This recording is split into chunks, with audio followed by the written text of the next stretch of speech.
sukhinah sarve santu niramayah sarve bhadrani paschyantu ma kaschit dukkha bhavet. Om Shanti Shanti Shanti.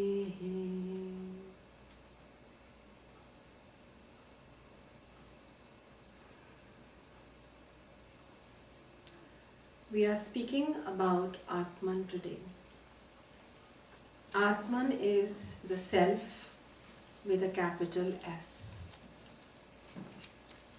In modern understanding or in the English language, Atman has also been described as soul or spirit, but I would not like to describe Atman as soul or spirit.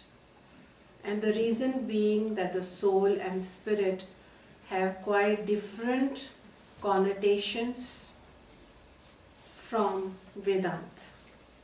Let us try to understand Atman as a never before concept.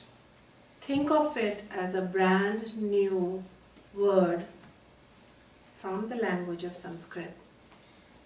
And to be more technically correct, it is your truth. That part of you which is unchanging, eternal, omnipresent, while the rest of you changes, because in the prior satsangs we learned that whenever there is any appearance, it is indicating to something of which it is an appearance. So all of the changes within you, all of the animation within you, all of the manifold variety within you is due to the presence of Atman, which is your true self. We have come to know and we understand that the Sharira Trayam, or the three bodies, the gross body, the subtle body, and the causal body or the Karana Sharira, they are all made up of matter. We understand that. Matter is known as bhutas or mahabhutas. So it is known as sthula pancha mahabhutani. It is made up of matter. Sukshma body is made up of sukshma mahabhutani, or the subtle five elements. And the Karana Sharira in you, the causal body in you, is merely the receptacle of your gross and your subtle body, and hence it too is of a very specialized matter. And it is able to generate the gross body and the subtle body, and hence it is carrying the gross and the subtle body in a potential form. That is why a question is, does death exist? On evaluation through the science of Vedanta, which is very common sense science, and even a child can understand it when explained, to the obvious laws of nature, definitely there is the ending of the sthula body or the gross body, but there is something that survives, and that is the sukshma body in the causal body, and usually after death there is some traveling of the jiva.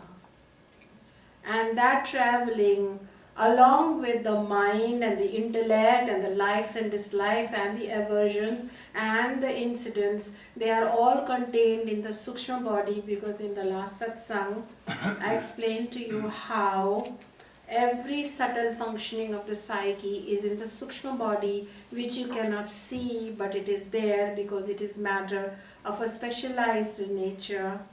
This Sukshma body goes back into the causal body, and this is now continuing to exist and is looking just for another gross body to grow again.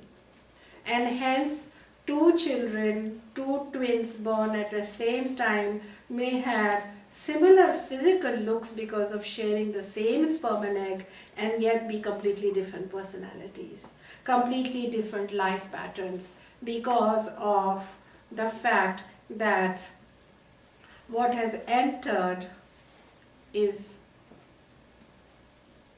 the Sukshma Sharira and the Sthula Sharira, which uses the small micro matter body of sperm and egg, the zygote, to grow its own body.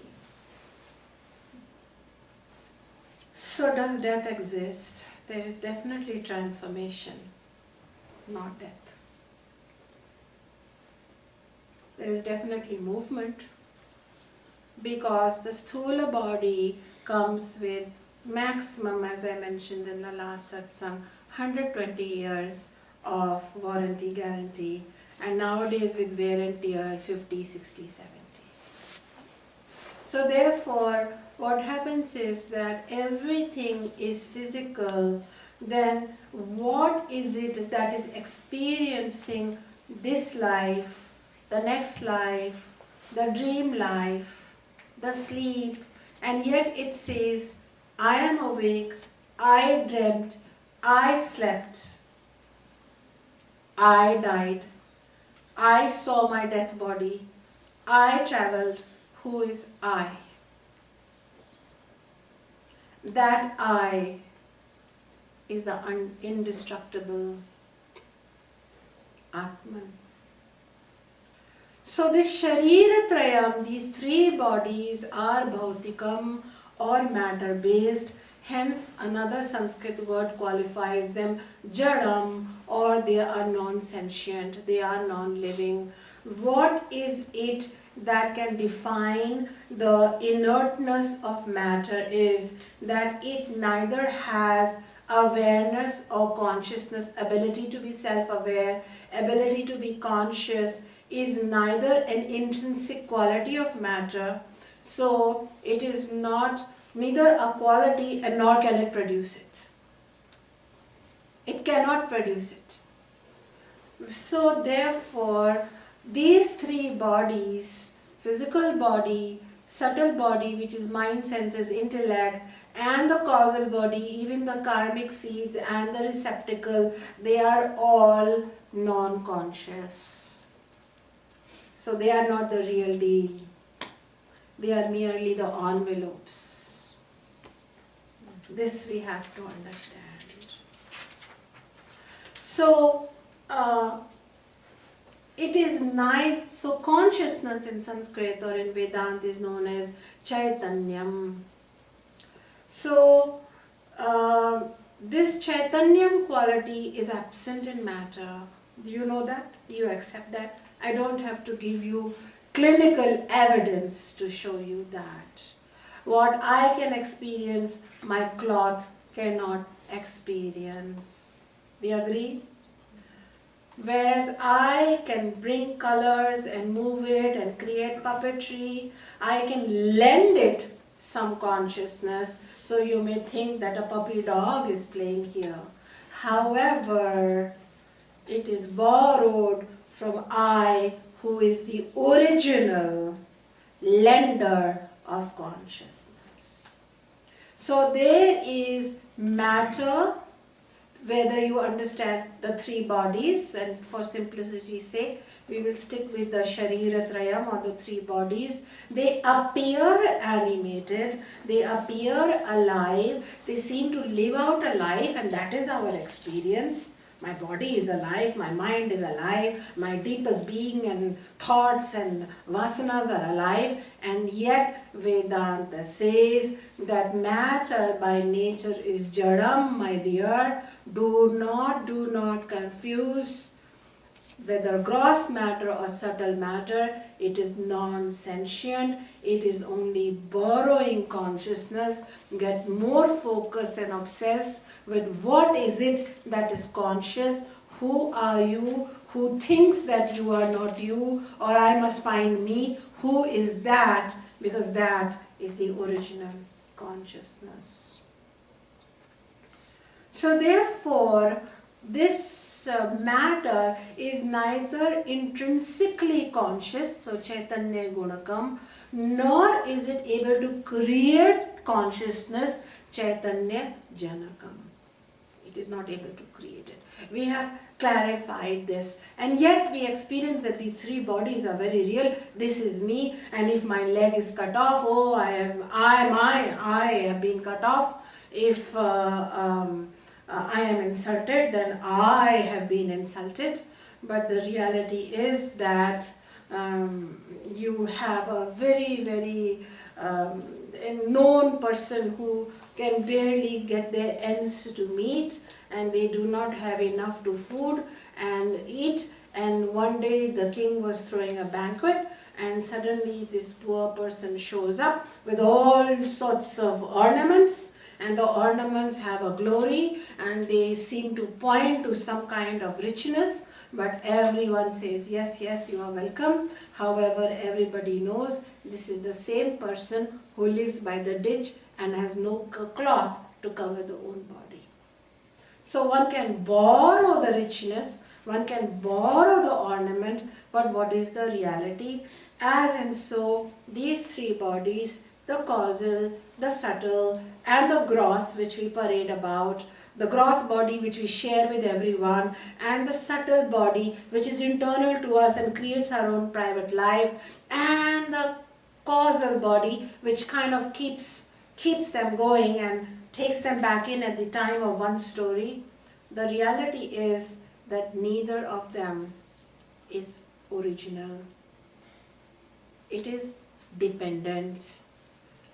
It has a time period, as explained in the last satsang. Sooner or later, they all end. Gross body within certain decades, subtle body at the time of pralaya or collapse of the universe because it goes through cycles, and causal body ends at the time of realization of the self.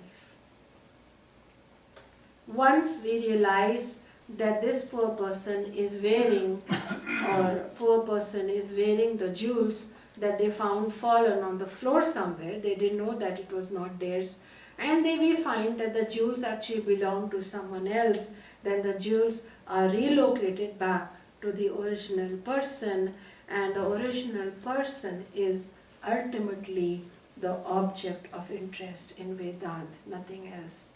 Borrowing is not important. Borrowing indicates a lender, and this lender has to have original wealth, infinite wealth, and that is Atman. That is who I am.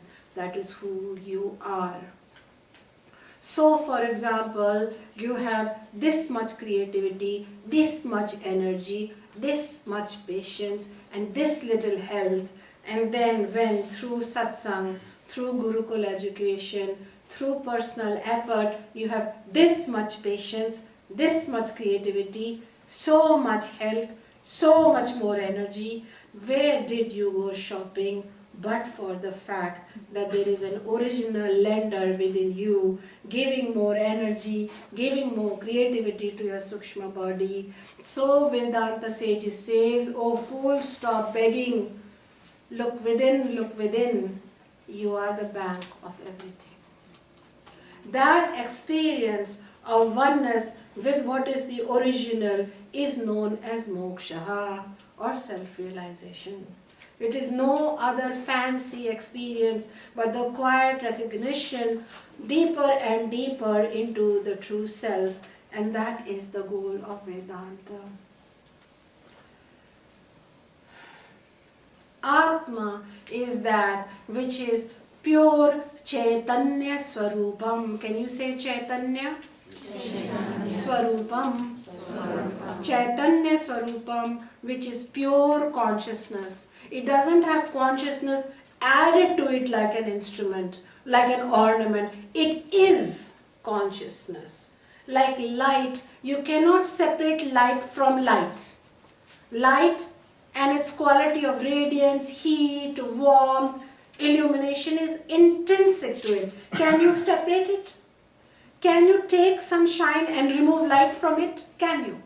Can you light a match in the flame and take away the light from it? You cannot. So Atma is what is inherently Chaitanya, pure consciousness.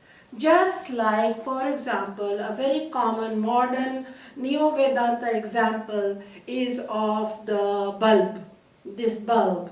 Now this bulb seems to be having so much light right now. It seems to be the center of attention in terms of how much light it has. Yet, for example, is its light original? That is not true. The filament in it that is lit, but ultimately the electricity behind it is what is the real source of this bulb.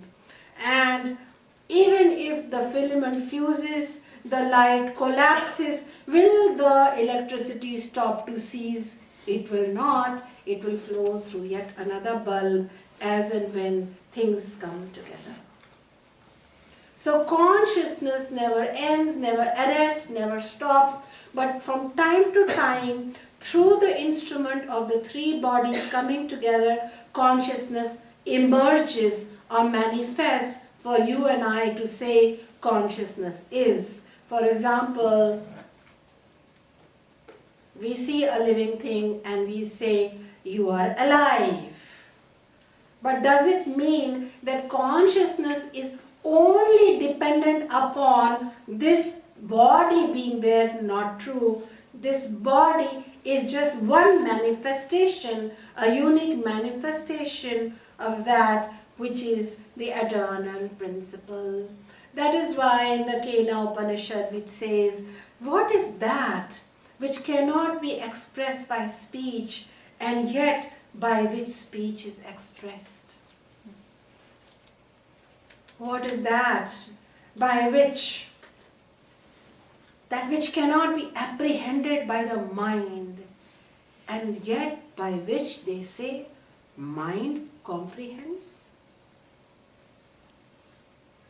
What is that which cannot be perceived with the eye, yet the eye perceives because of that? So such goes on the quest in the Upanishads, pointing to that Brahman which is Atman within the human being. So let us explain, let us understand this Atman even deeper. We have understood that Atman is the nature of pure consciousness itself. Chaitanya Swarupa. It has certain qualities or adjectives for us who do not understand it right now. Because of the nature of Maya, Vidya, we are lost and we question our own existence. One thing is very clear, that because it is nature of pure consciousness, it is not material. So if you are trying to find a material evidence of Atman, you will not find it. You can find it manifested through matter, but you will not be able to see it, touch it, smell it, taste it, hear it. Because it is pure consciousness, it is not matter. It is pure and simple consciousness. So, that is why we call it Chaitanya. Chetana Dhatu, as in Ayurveda we call it. Chiddarupa, Paradevata, these are all the words. Bhagavati, these are the words which we call or sing to this Atma. So, what are some of its facets that we must understand compared to the jiva, compared to the mind, body, ego, memory complex that we consider as I am so and so. Like I said, I am so and so.com. You have an address, it's a body, you have a personality, so that's your IP, right? Everything is very specialized. But how is your Atma different from it? One thing is, one of its most param feature is swatantrataha. It is independent principle in you. Everything else is dependent on something else. Atma is independent. It is not dependent upon the matter to produce it. It is not dependent upon your ego to validate it. It is not dependent upon you to find it or disregard it. It is not dependent upon anything to produce it. It itself is an independent existence. That is Swatantrataha. The second feature is Nirgunaha. Nirguna. Everything in matter, whether it is Sthula Panchamahabhutas, gross matter, subtle matter as in the mind, everything is filled with qualities. You cannot think of anything in this universe which doesn't have a quality. If I talk to you about water, you will have certain qualities go through you. If I talk to you about fire, you will experience certain qualities. If I talk to you about banana, you have 20-30 qualities exploding in you. If I talk about the polar bear, some qualities come in you. If I talk to you about earth, certain qualities, and through the qualities you know and feel and taste and smell and recollect the tangible universe. But that which makes and holds and allows this entire tangible universe and is independent of it has no quality. Nirgunaha. Nirgunaha. That is why you cannot find it through your Panchindriya. In fact, you have to close your Indriya and go within to a space of potential and possibility, and you can only experience it. You cannot define it. You cannot qualify it. But you can experience it because it is pure awareness to be experienced. So it is independent and it is sans quality, there's no quality. Then another reality about yourself is that you are nityaha, eternal. You are eternal. Stop lamenting and worrying. Do not chase health to live. Chase health or enjoy health for a good quality of experience in this empirical reality. For the 10-12 hours you are here, it is good to invest. That is all. Because Vedanta says you are nityaha.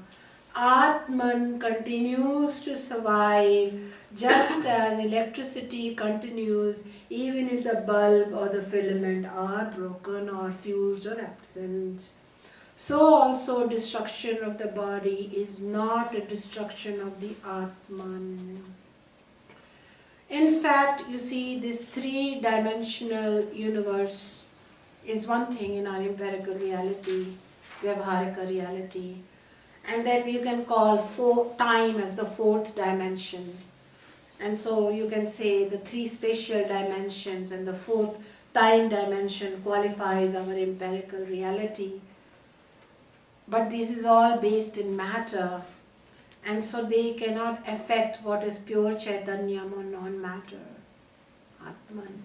And therefore time does not exist for your real self. It is a construct of your mind. It gets speeded up and exponential in your dream reality, and it follows a certain clock in your empirical reality. And when the government messes with your time, you get messed with it. That is why when those who have been able to experience more and more of their true self, because I have told you from the beginning and I remind you, Vedanta is not academic. Vedanta is not a faith. Vedanta is not a belief system. Vedanta is not even something we can convince you. The teacher can take you to a point, but after that you will experience everything. It is the teaching of experience. And those who come closer and closer to Vedanta live many lifetimes in one lifetime without stress or strain or worry or overwhelm. Because time is a construct of the Shariratrayam and it is not the reality of the Atman. And that is why the one who is very caught up in the three bodies says, there is no time, there is no time, there is no time. And the one who is within the Atman more and more, or possibly established there, say, what is time? Time is at my feet. And works with a completely different space and time construct. They are not bondages, they are amusements and logistics.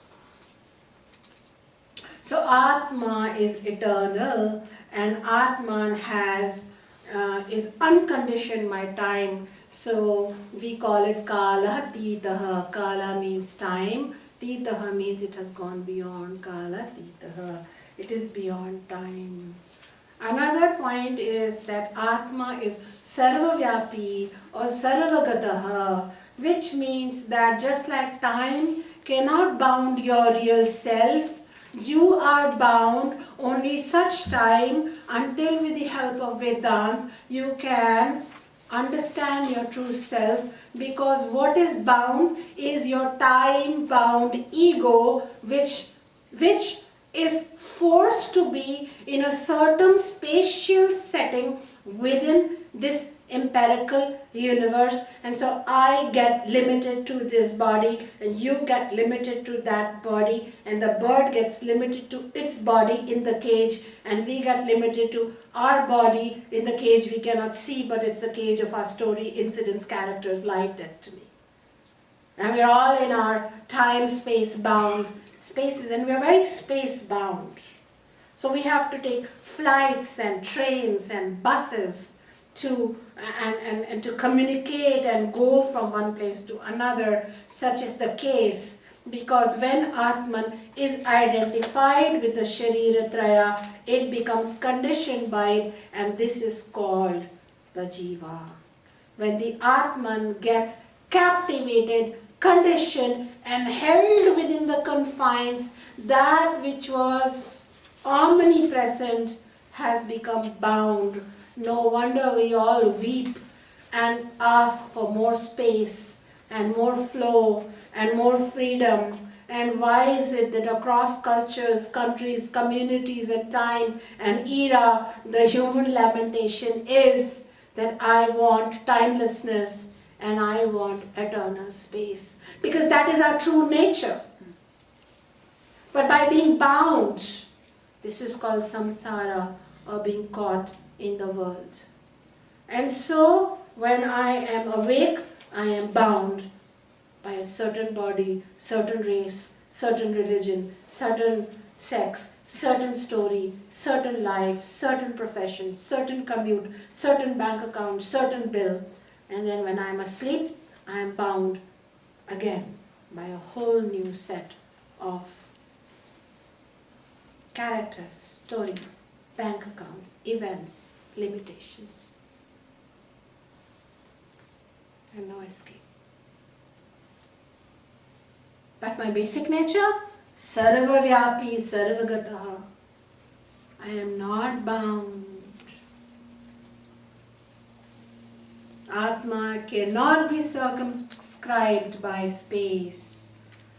And just as you might have 10 bulbs and you see electricity in 10 bulbs, but electricity is not circumscribed by the bulbs, it is everywhere.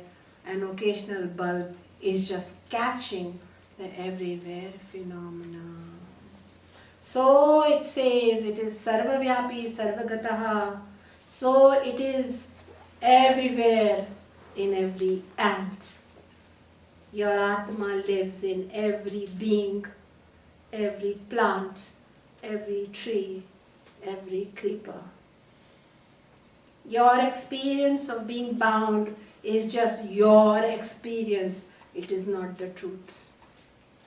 And saints who have gone beyond the limitation of their circumscribed, minimalized, collapsed experience and expanded. And from that expansion they have said that I am everywhere. I am in you. I am everywhere. I am in you. I am in you. I am in you. And that I is not just that small I, the ego-bound, time-bound, space-bound jiva, but through knowledge, a connection with the biggest I, the self, which is the higher self. And finally, ekaha, one. There is only one. One consciousness principle. So Atma is one even if bodies are many. Caterpillar body, cow body, human body, Muslim body, Hindu body, Jain body, Buddhist body, elephant body, creeper body, daffodil body, daisy body. Atman is one, many points of experiences. Shakti is one, many points of radiance through the various bulbs and lamps. It is one. So says Vedanta, and guess who were reading Vedanta? Quantum physicists, Nobel laureates. And so, to read a few, because my other fun is reading quantum physics. George Wald, a Nobel scientist, writes, consciousness lies outside the parameter of space and time, and it cannot be located as it has no location. It is all-pervading consciousness, therefore it is the potential final field behind the apparent universe, mental as well as material. This realization carries some very important consequences. And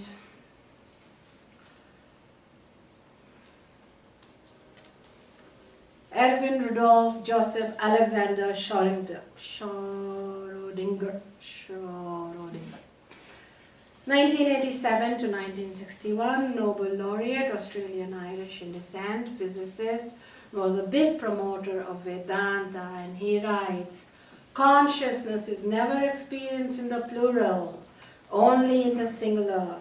Not only has none of us ever experienced more than one consciousness, but there is also no trace of circumstantial evidence of this ever happening anywhere in the world.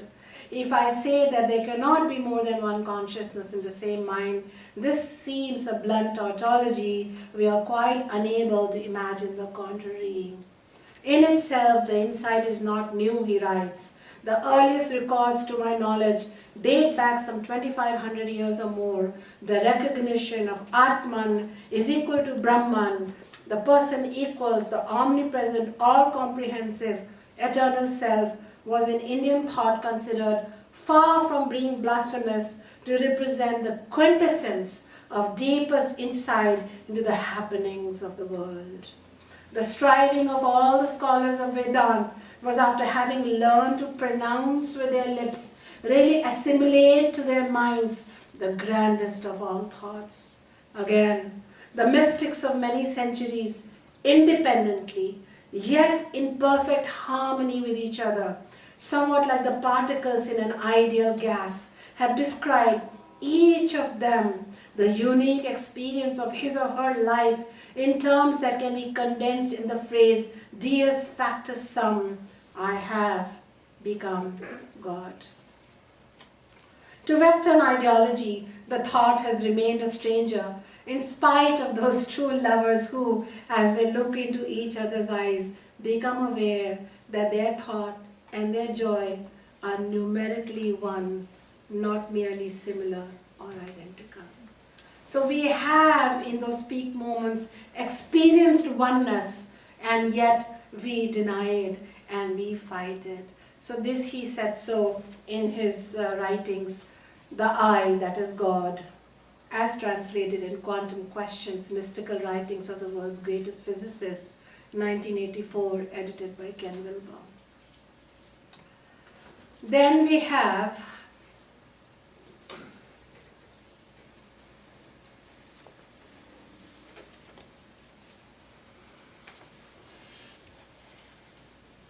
Max Carl Ernst Ludwig Planck, another Nobel laureate who was an avid follower of Vedanta and Upanishads. One of the most important physicists from the German culture. And his writings are quite recent, late 19th, early 20th century. He writes, I regard consciousness as fundamental. I regard matter as derivative from consciousness. We cannot get behind consciousness. Everything that we talk about, everything that we regard as existing postulates consciousness. And then he quotes in the Observer magazine in 1931, as a man who has devoted his whole life to the most clear-headed science, to the study of matter, I can tell you as a result of my research about atoms this much, there is no matter. We have been talking about it, but does it really exist? All matter originates and exists only by a virtue of a force which brings the particles of an atom to vibration and holds this most minute solar system of the atom together. We must assume behind this force the existence of a conscious and intelligence, which is the matrix of all matter. And what do we call this great field, Brahman? Sat Chid Ananda.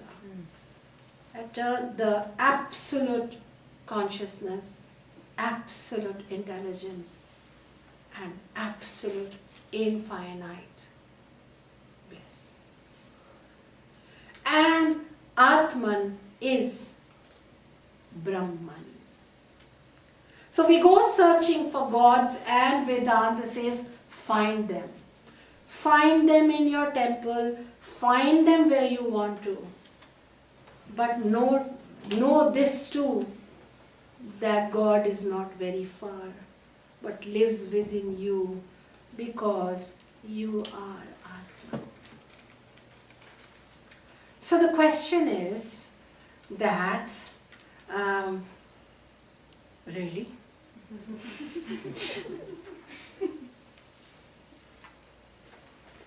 So my new biodata is Aham Chaitanya Swarupam, I am pure consciousness.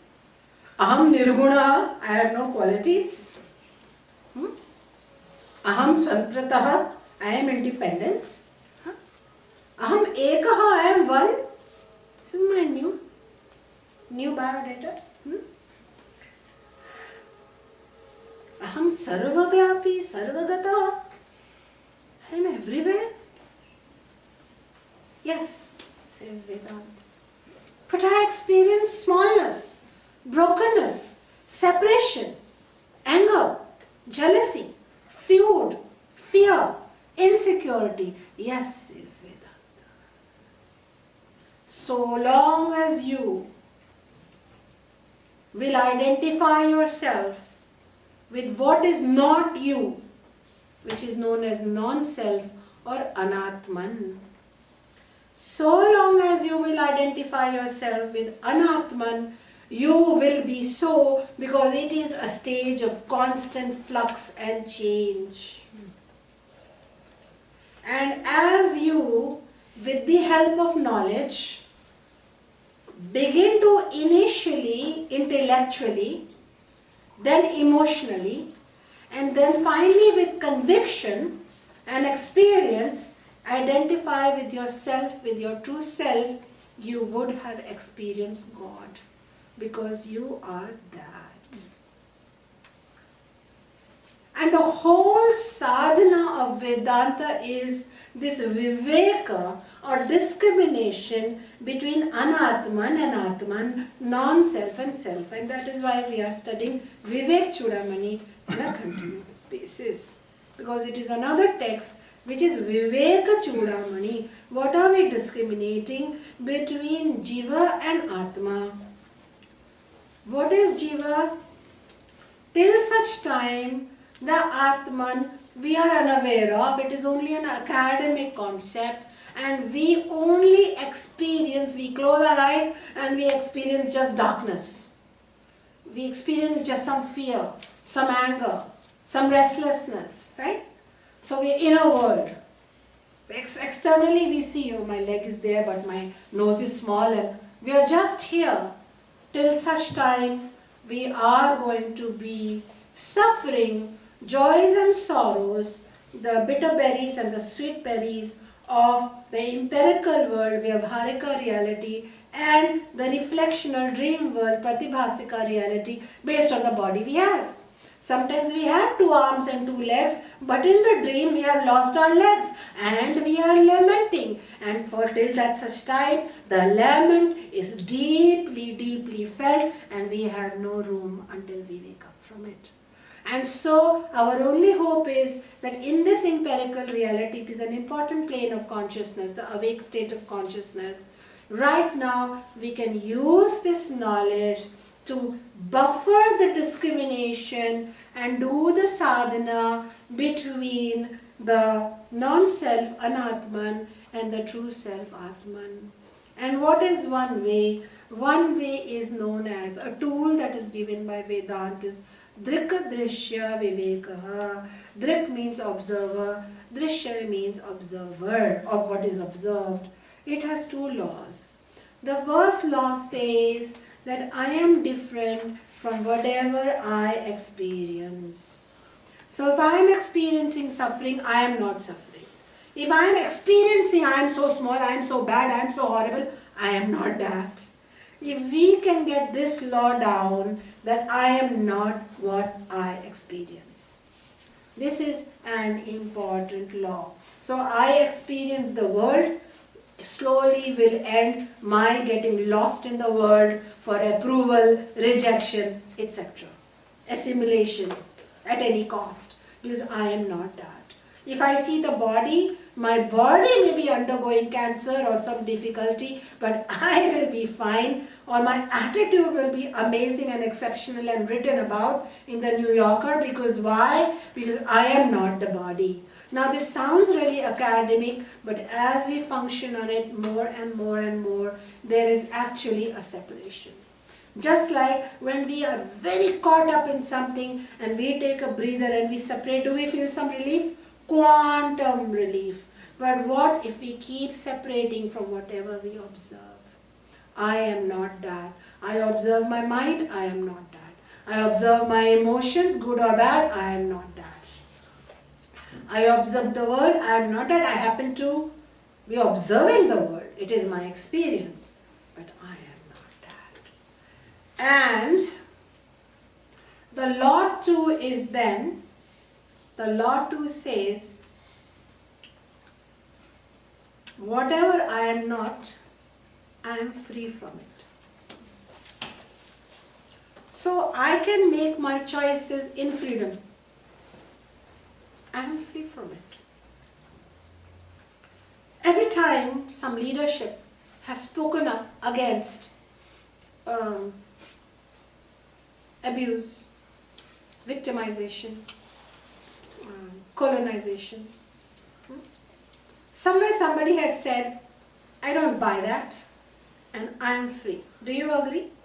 When Nelson Mandela must have spoken up against apartheid, when everybody was feeling like they were smaller, he must have not bought it. On top of that, to take the actions he took, he must have felt free all the time. Because in spite of 22 years of imprisonment, he walked out royally. Do you see? 22 minutes of sitting quiet by yourself breaks you apart. But that person was sitting in the jail saying, I am free. So it is an internal movement. I am free. And as we keep teaching, I will teach you what are the benefits of Vedanta at the mind and psychic level. It is so freeing you can't even imagine. So one is, I am not what I experience, and 2 is, I have freedom. These are 2 things. And then you start exercising it. I have freedom. I am crying right now. And we exercise this viveka not in meditation. Vedanta doesn't teach closed eyes meditation. What are you going to feel? What are you going to close your eyes to when you are ignorant? Just your acid burp and your miserable thoughts. So meditate away for 30 years and you go home and beat your wife. It has happened. It is not untrue. I'm not saying don't meditate. But meditation without knowledge is nothing but an invitation to sleep. Or gather some more energy until the next onslaught. Meditation alone, life becomes a meditation in Vedanta. Because when you close your eyes and meditate, you're observing your thoughts. You're not just observing your thoughts, and then people have written books like The Waves of the Thought, The Speed of the Thought, The Gap Between the Thought. People have really made a science out of it. But what Vedanta teacher taught the original meditation, observe those thoughts, how they are bonding you, how they are caging you, how they are trying to define you when you are not them and you are free. And observe the world. So Vedantis is sitting in a difficult situation. They are observing. And they may have some, yes, the heat is not right, the cold is not right, this is difficult, health is not okay. They are not automatic robots who don't have emotion. But they are very self-soothing. They are quickly able to cope. They become very vishal, very wide in their ability to navigate. They are not complainers, whiners, broken people who constantly need somebody to lift them. They start giving a couple of hands out and they don't know how many they have uplifted. Because Vedanta doesn't keep secrets. It is not based upon if you like this one guru and give endless bhakti, then you will be given a peanut. No. It's open for everyone.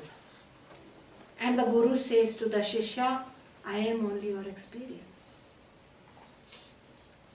That is setting the student free. So Vedanta is the ultimate exchange of freedom between guru and shishya, not bondage. Are you understanding? And empowerment. And those who live Vedanta slowly lose interest in creating bondages. Because it's just more creation of more of the matter and more of the world. When the self is what they start seeking. So I want to give you examples. Okay. Now, part of satsang is talking about Guru Bhakti also. But we have to explain what that means. Okay? In Vedanta setting, what does it mean? And who is a qualified shishya? We have been doing that in Vivek Chudamani, but I will complete it. So, Mano Buddhi Ahankara Chittani Naham, Shivoham, Shivoham, Shivoham, Shivoham. So such go our hymns. I am not the mind, I am not the intellect, I am not my memory that tells me I am bad or good, I am not my Ahankara, ego. Shivoham, Shivoham, Shivoham. I am that. All absolute principle. So this, even the hymns of Vedanta set us free. And this constant remembering that but something hurts, body is hurting, who am I? I am not the body. You see the difference, how you cope and how you heal. You feel bound, you remember, I am independent. I am an independent source of everything. So I need creativity, let me go within. I need support, let me go within. I need love, I am going within. What does it within mean? It has no meaning. That is why Vedanta says, this knowledge, my dears, that you are getting comes in 3 steps to you, and I'll complete with that. The first is called Shravanam. Shravanam means listening. So you said, very good, chap, I'm listening. Shravanam means listening for a long time. For a long time. And listening with lot of attention and minimal questions. Because you are learning new paradigm. So you listen for a long time. You keep listening, because when we go out in the world, we listen a lot of noises. When we come to satsang, we listen for a long time. So teachers in the Vedanta tradition, you have long time we are listening. We listen again and again. Not, I have done my lecture on Atman, I have done my lecture on Jivan. We listen again and again. Because who is listening? The Jiva which has become confused. Listen for a long time. Now, so you have to build a house, right? A new house. And you can't just put 5 bricks and build a house. 5 bricks, 5 lectures, 5 bricks. No, I'm not getting any relief. Vedanta is not helping me. Even Ayurveda, we say to you, study for a long time. You want to study? I give you education. We are the only school in the world now which is going to be offering 12 years of education, right? We are already offering 7. Because that was the tradition. You study for a long time, especially Vedanta. So you have a lot of bricks you need to build the house. Lot of bricks. So you collect them. And at the Shravanam stage, if the question comes, instead of trying to get engaged in the question, because it's new, so you have 10,000 questions, then the teacher will start answering the question. So then you wanted to create spaghetti, and you will create sushi. You don't want to do, you want spaghetti, right? So you listen at this stage. And you listen for a long time without distraction. And if you get the audio video of it, put it and download it and just listen. Then listen. Then listen. So that this sound penetrates, goes inside. Doubts come, listen again. Then the next step is called Mananam. Mananam means contemplation. And if our contemplation is okay, at first and third Thursday we will contemplate. No. When you learn something, you contemplate it constantly. During contemplation stage, let the questions come. Because I told you, Vedanta is not some blind faith. It is for you. You have to win it, not I. So, at this stage, you can ask questions, then try to answer them within and bring them to your teacher. And the teacher will mostly entertain only people at the Mananam level. Otherwise, you have the teacher with you and she's available, so let me ask a question. No meaning, That is convenience, right? Convenience food, convenience Vedanta. No. If the student has been doing Mananam, if the person has been doing Mananam, the kind of question will explain to the teacher they have been doing Mananam. At that time, teacher may give one answer. The student will take it and do Mananam. This is very important period in between. Most people, they go, yeah, I am suffering a lot. What do? I go to a satsang, nearby temple. Okay. How long have you been going? 18 years. Now why you don't go? I am upset with the priest. What was the point of the satsang for 18 years if you are now upset with the priest? Example. Or I don't get along with my teacher anymore. Well, the satsang should hone your discrimination. Either leave the teacher, become a teacher, right? What else can you do? Is there any choice? Just being angry with the teacher has no meaning, does it? It has no meaning. So therefore, Mananam is a phase we skip. And we don't do it, but Vedic, the whole Vedic system is based on listen for a long time. Upanishad means sitting by the teacher, listening to my teacher. All was oral tradition. Why was it not written? Because saying is enough, student will do mananam. Then for hours mananam, same topic. After a while the mananam increases a lot. So what happens is, from the listening to the new idea, at the mananam level, it starts becoming an intellectual conviction. Then you will have doubts and you will raise them. Okay? And then they get answered and they say, how many questions you should ask? Till they all finish. Ask. Till they all subside. No doubts. Full intellectual, burning, strong conviction. Now what? It's only intellectual, it has no meaning. It fails you when you are faced with an enemy or somebody upset and you lift something to hit them and you wonder, I have been doing so much work and it has failed me. And you want to collapse. Don't collapse. Now the third step. Now you have to do nididhyasanam. This is called the meditation. This is called the sadhana.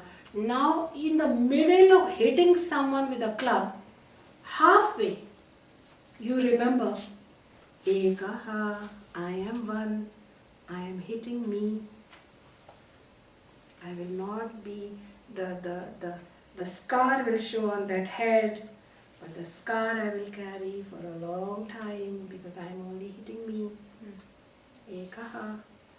And you will take your club, put it on the side, bow your head and say, you won't believe me, but I am a spiritual student and this is just put up with me. I will seek your forgiveness for all my life. This is called spiritual practice of Vedanta. Now you start taking the intellectual conviction and making it an emotional conviction by applying it in the turmoil of your life, these principles. You are feeling very upset. People are not giving you the approval or the permission. People say things to me. I would like to do that, but I don't have my husband's permission. I don't have my in-laws' permission. Then I start knowing that this student is bound. But yeah, you need your husband and your spouse's permission. But how about this? I am free to take action, and in my freedom, I will figure out and create such a beautiful scenario that they will all be clapping for me. But we didn't think that because we are not free and nobody gave us permission to co-create that model. Do you understand? So I am bound. And the moment I am bound and you feel it, and you will know it, nobody needs to tell you you are bound. You feel it, do you not? When you act contrary to your true qualities, you suffer. When your independence is taken, you fight for it. When you yourself create too much separation within the family members, within the community, you suffer because you are one. So if you take these 6 qualities, they are your real nature, though they may come academically to you. So if you apply them in your day-to-day life, in the turmoil, and you apply them, and you win these small little internal spaces, gradually, after some more years, this will become a emotional,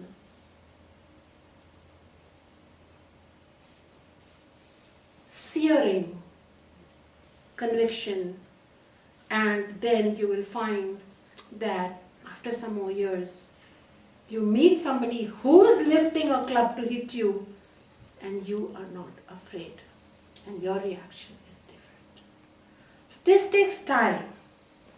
This is the conversion of the human personality from being a self-sabotaging, destructive personality into a self-relieving, self-soothing, self-satisfying, all-satisfying God personality that it is. This is a project.